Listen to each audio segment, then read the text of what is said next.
어느 한적한 시골 마을에 대학생인 민수와 그의 친구들이 있었다. 방학을 맞아 그들은 도시의 복잡함을 피하고자 마을 깊숙한 곳에 있는 작은 산장을 빌려 며칠 동안 머물기로 했다.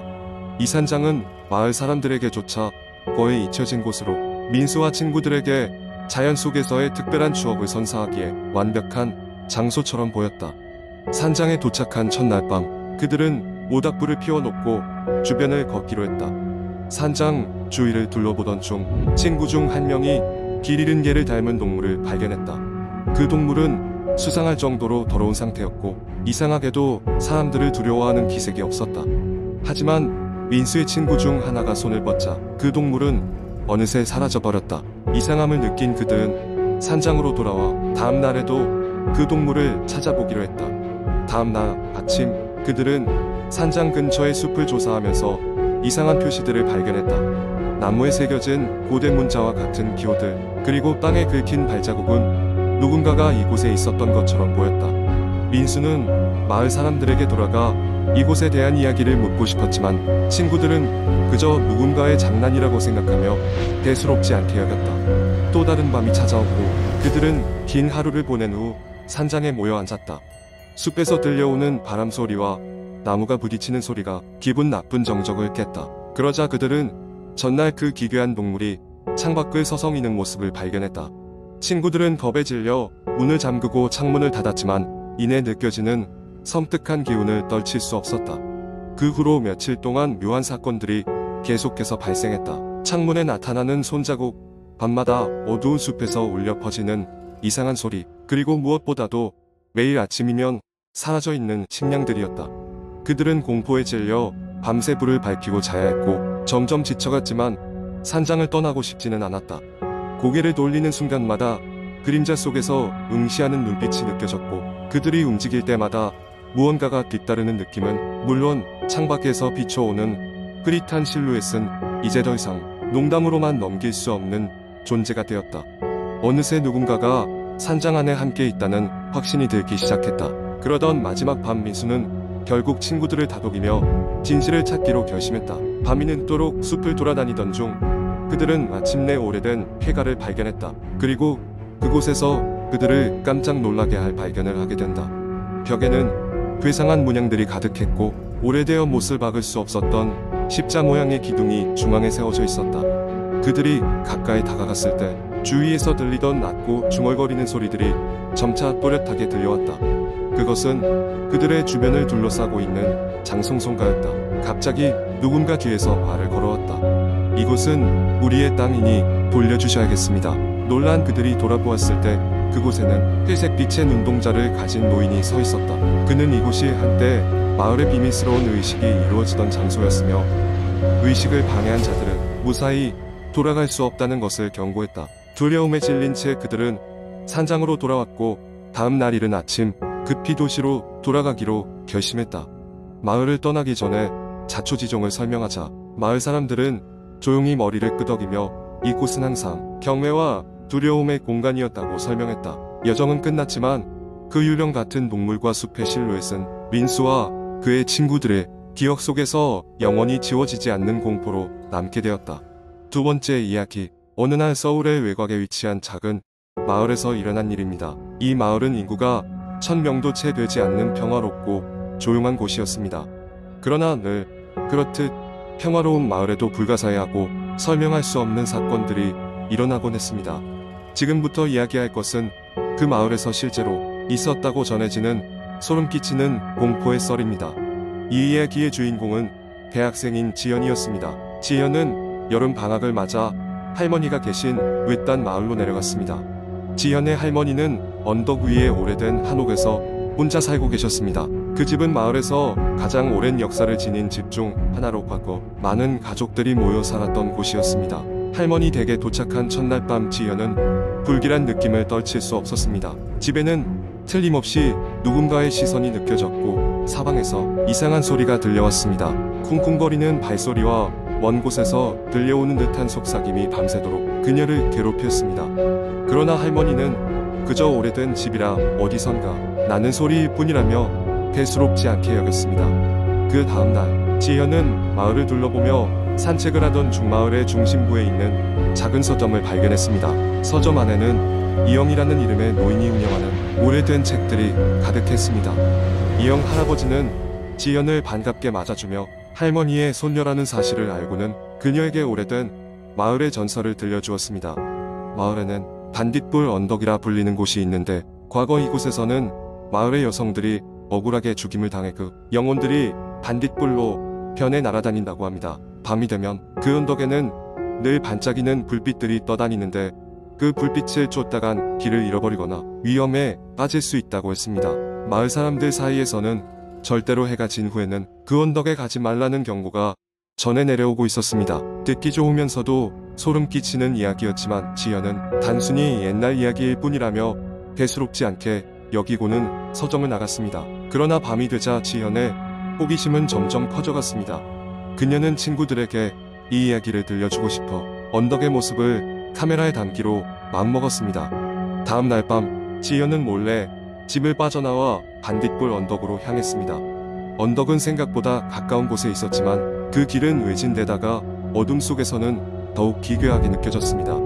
지연은 손전등을 들고 조심스럽게 언덕을 올랐습니다. 그곳은 무척 깜깜했지만 그녀는 곧 언덕 꼭대기에 도착할 수 있었습니다. 거기서 지연은 정말로 반딧불 같은 작은 불빛들이 숲 사이를 날아다니는 것을 볼 수 있었습니다.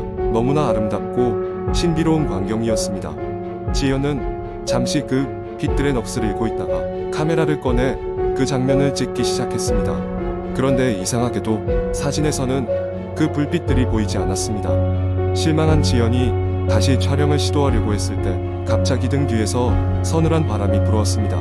그 순간 지연은 누군가가 자신을 지켜보고 있다는 강렬한 느낌을 받았습니다.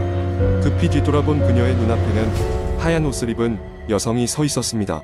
그녀의 눈은 공허하게 지연을 응시하고 있었습니다. 그 여인은 지연에게 아무 말 없이 손을 뻗어왔고 그 순간 지연은 알 수 없는 두려움에 사로잡혀 언덕을 빠져나오게 되었습니다.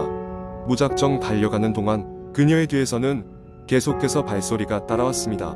숨이 차서 멈춰선 순간 그 발소리는 사라졌고 그녀는 가까스로 집에 도착할 수 있었습니다. 집에 돌아온 이후로도 그날의 공포는 계속 지연을 괴롭혔습니다. 밤에 잠에 들려고 하면 자꾸만 그 여인의 모습이 떠올라 잠을 이룰 수가 없었습니다. 며칠 후 지연은 다시 한번 용기를 내어 이영 할아버지를 찾아갔습니다. 그녀는 그날 밤에 본 것에 대해 할아버지에게 물었습니다. 그러자 할아버지는 심각한 얼굴로 이렇게 말했습니다. 그 여인은 반딧불 언덕에 저주받은 영혼일지도 모른다. 그곳에서 죽은 자들은 자신이 억울하게 죽었다는 것을 잊지 못하고 이승을 떠돌며 때때로 그들의 고통을 다른 이들에게 전하려 한다고 하더구나. 이후로도 지연은 한동안 그 마을에 머무는 동안 채 잠을 이루지 못했습니다.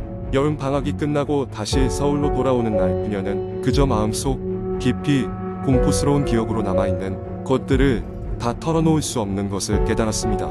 그리고 지금도 아무도 그 마을의 반딧불 언덕에 대해 언급하길 꺼리고 있다고 합니다. 밤이 되면 여전히 그 언덕에 반딧불이 떠돌아다니고 있다고 하는 이야기가 마을 어른들 사이에서 은밀히 전해지고 있습니다. 세 번째 이야기. 한국 인터넷 커뮤니티에서는 종종 독자들의 등골을 오싹하게 만드는 다양한 공포 이야기가 공유됩니다. 오늘은 그중 하나를 여러분께 소개해드리겠습니다.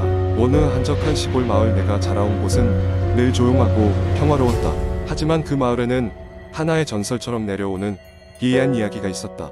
그리고 나는 그 이야기를 실제로 겪게 되었다. 학교를 마치고 집으로 돌아오던 어느 늦저른 날 나는 우연히 마을 사람들이 꺼리는 낡은 해가 앞을 지나게 되었다. 해가 뉘엿뉘엿 저물어 가던 그 시각 호기심이 많았던 나는 대수롭지 않게 그곳에 가까이 다가갔다. 어릴 적부터 그곳에 가까이 가면 안 된다 는 어른들의 이야기만 들었던 터라 도대체 무엇이 그렇게 무섭다는 건지 궁금했기 때문이다. 해가에 다가갔을 때 뭔가 알 수 없는 기운이 나를 감쌌다. 철문은 녹슬어 삐걱거렸고 창문은 깨져 나무 판자로 덧대어져 있었다. 그런데 문 앞에 서자 이상한 느낌이 들어 발걸음을 멈추고 말았다. 이것을 그냥 호기심으로 여전히 쉽게 넘겨도 될까 하고 스스로 질문했다. 하지만 나는 끝내 그곳에 발을 들여놓고 말았다. 그 순간 등 뒤로 찬바람이 불어닥쳤고 문은 갑자기 쾅 소리를 내며 다쳤다. 깜짝 놀라 뒤를 돌아봤을 때 아무도 없었다. 바람 때문에 거야 스스로를 안심시키며 집 안을 둘러봤다. 집안은 마치 시간이 멈춘 듯 정적이 흘렀다. 오래된 가구들과 먼지가 쌓인 바닥, 그리고 벽에는 가족 사진 같은 것이 걸려 있었지만 얼굴은 모두 흐릿하게 보였다. 사진 속 인물들이 나를 지켜보고 있는 것 같은 느낌이 들어 몸이 떨렸다. 하지만 이상한 것은 분명 낡고 버려진 집일 텐데 공기 중에선 희미한 불빛과 낮은 속삭임, 고양이 울음소리가 섞여 들리는 것처럼 느껴졌다. 가까이서 둘러보던 나는 2층으로 통하는 계단을 발견했다. 호기심이 이끄는 대로 한 계단씩 발걸음 옮겼다. 2층은 더욱 어두웠고 무엇인가가 나를 보고 있다는 기분이 강하게 밀려왔다. 한 방은 문이 살짝 열려 있었고 그 틈새로 빛이 새어나오고 있었다. 그 방으로 다가가 문을 살짝 밀었을 때 소름 끼치는 장면이 펼쳐졌다. 방 한가운데는 오래된 탁자가 있었고 그 위에는 낡고 누렇게 바랜 책이 펼쳐져 있었다. 책 페이지에는 한 여자의 사진과 함께 나를 찾지 마세요 라는 문장이 한글로 적혀 있었다. 그 순간 방 안의 온도가 급격히 떨어지는 것을 느꼈다. 뒤돌아 나가려는 찰나 누군가의 한숨 소리가 들려왔다. 놀란 나는 문 쪽으로 급히 나서려 했지만 발이 뭔가에 걸린 듯 꼼짝하지 않았다. 그때 그 낡은 책장 사이에서 박제가 된 듯한 고양이 인형이 눈에 띄었다. 이내 불빛은 사라지고 방 안은 다시 깜깜해졌다. 심장이 터질 듯 뛰는 소리만이 나를 울리고 있었다. 여기서 빨리 벗어나야 해 라는 본능적인 생각에 몸을 힘겹게 옮겨 폐가를 뛰쳐나왔다. 나오는 내내 마치 누군가가 내 뒤를 쫓아오는 듯한 느낌에 소름이 끼쳤다. 그 일이 있은 후 나는 많은 것을 깨달았다. 그 집은 단순히 사람들이 전설처럼 떠도는 이야기가 아니었다. 그곳엔 분명 무언가가 남아있었고 나 같은 호기심 많은 사람들을 기다리고 있었다. 절대로 근처에 가지 말라는 어른들의 경고가 헛된 것이 아니었다. 이 이야기를 전하자마자 마을은 다시 그 평범하고 잔잔한 일상으로 돌아갔다. 하지만 나에게는 영원히 풀리지 않는 추억과 미지의 공포로 남게 되었다. 그 후론 나는 그저 생각만으로도 가슴이 서늘해진다. 그리고 그 폐가는 여전히 그 자리에서 조용히 사람들을 지켜보고 있었다. 이 이야기가 단순한 전설인지 혹은 실제로 있었던 일인지는 알 수 없지만 어쩌면 가장 무서운 것은 호기심에서 비롯된 인간의 상상력일지도 모른다. 그러나 이와 같은 이야기들은 언제나 우리에게 경고의 의미를 전해줄 것이다.